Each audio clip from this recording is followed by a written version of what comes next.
Good morning, everyone. Yeah,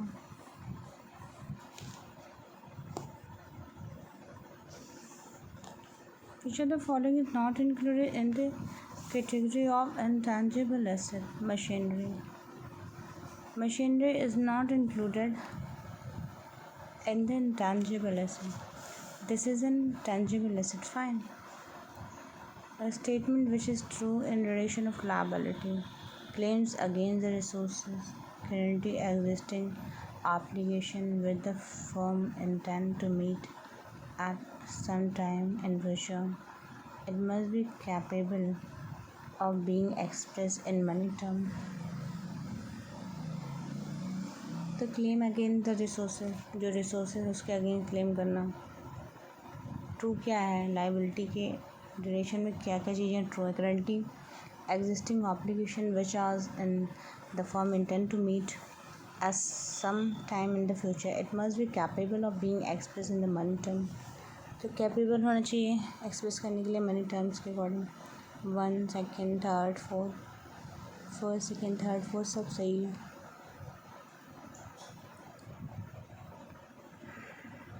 keeping a systematic record protecting property of a business, communicating the result, meeting the legal requirement.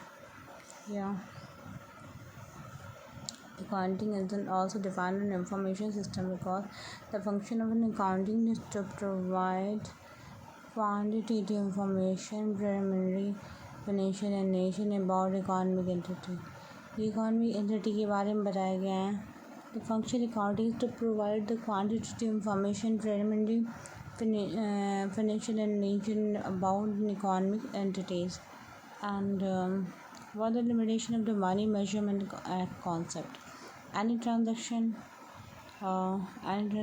event in spite of being very important cannot be recorded in the books of an account if it cannot be expressed if in money value. As per this concept in transaction recorded into the money value on the date and the occurrence of the subsequent changes in the money value and conventionally ignored. Yeah. चलिए देखते हैं next question. Second क्या पूछा है, first and second दोनों सही हैं.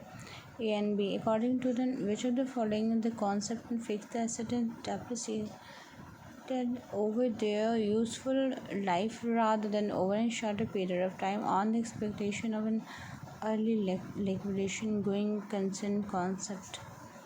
Liability is equal to asset plus capital. तो जो एसेट होती हैं और कैपिटल दोनों. एसेट मीन्स जो भी आपके पास इंफ्रास्ट्रक्चर है और कैपिटल है, फिक्स अमाउंट है. एसेट में आपकी इंफ्रास्ट्रक्चर, मशीनरी सभी कुछ आ जाएंगी. तो ये आपकी liability is equal to asset plus capital. और transaction relating to the personal account होता है. Transaction relating to property asset position ये रियल अकाउंट है. Transaction relating to the income and expenses ये आपका nominal account. Stocks is valued in the books of an account. It depends on whether LIFO method is used and use or FIFO method is used. Yeah. Next questions. चलिए देखते हैं next आगे क्या है. Convention of materiality, total asset minus total liability. तो honour equity क्या होती है, total asset minus total liability. Total asset में से टोटल लायबिलिटी माइनस कर देंगे, ऑनर की इक्विटी आ जाएगी. Dual aspect concept. Fundamental accounting equation asset is equal to liability plus capital is the formal expression of dual aspect of concept. ये dual aspect का concept है. ठीक है. Which of the following branches of an accounting primary deal with in processing of and presenting accounting data और and internal use या management accounting. ये management accounting का part है. Which are the branches in accounting? Preliminary days within processing and presenting accounting data for an internal use in management accounting. Yeah. Suppose P start a business within 50,000 cash, then buy a furniture from F. F से furniture खरीदता है. F को on the credit 2,000. Now the accounting equation is equal to asset is equal to capital plus liability will be. तो capital plus liability. Capital के 50,000 थी, 2,000 उसने credit पर ले लिया है फर्नीचर. अब उसके पास लाइबिलिटी क्या हो गई? Credit plus liability. Asset is equal to capital plus liability. या 50,000 plus 2,000 it has become 52,000 rupees. Real account चलिए देख लेते हैं. Real account second, third, first. या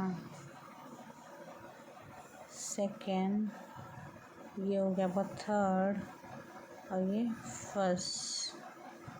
थर्ड वाला फर्स्ट से मैच हो गया. देखें रियल अकाउंट क्या है. DR व्हाट कम्स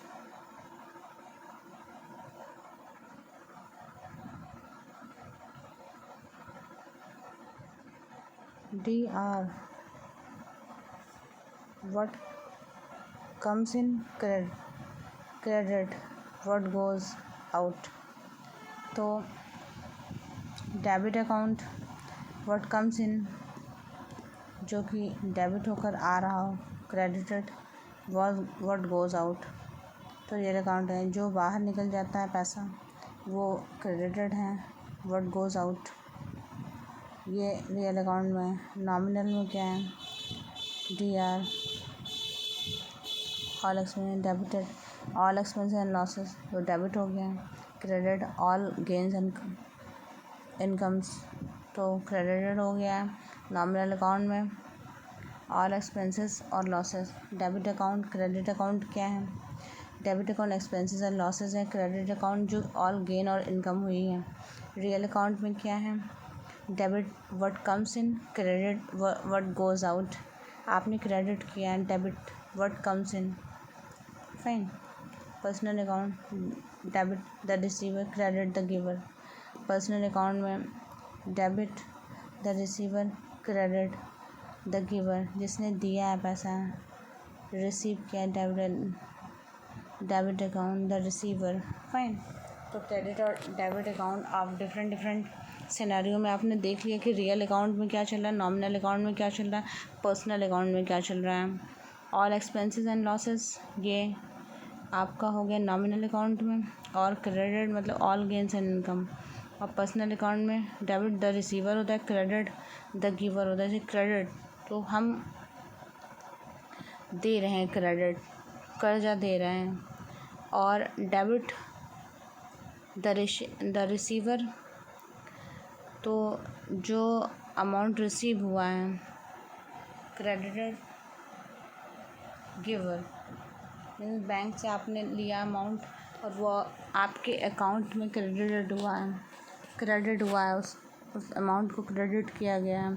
तो क्रेडिटेड वो अमाउंट आपको एज ए कर्ज मिला है. क्रेडिटेड द गिवर ने आपको वो अमाउंट दिया है. डेबिटेड द रिसीवर रिसीव किया है आपने वो अमाउंट.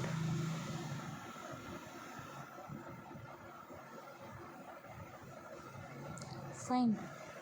तो आई होप आपको समझ में आ रही होंगी चीज़ें कि नॉमिनल अकाउंट में किस तरह से रिसीव किया जा रहा है और क्रेडिट अमाउंट में क्या हो रहा है, पर्सनल अकाउंट्स में क्या हो रहा है. तो जो सिनेरियो है वो आपके सामने. आई होप आपको समझ में आ रही होंगी.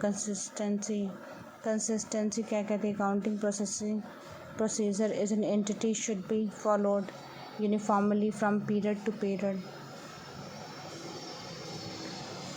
कंपेरेबिलिटी क्या है? Accounting statement of a different period of an entity to those different entity of a period should be based on the same accounting principle and procedure.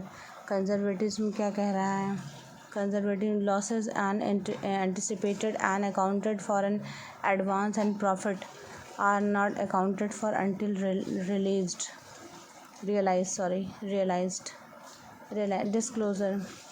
All the relevant financial information should be summarized and presented in an accounting statement. तो I hope आपको समझ में आ रही हैं सभी चीज़ें. Thank you.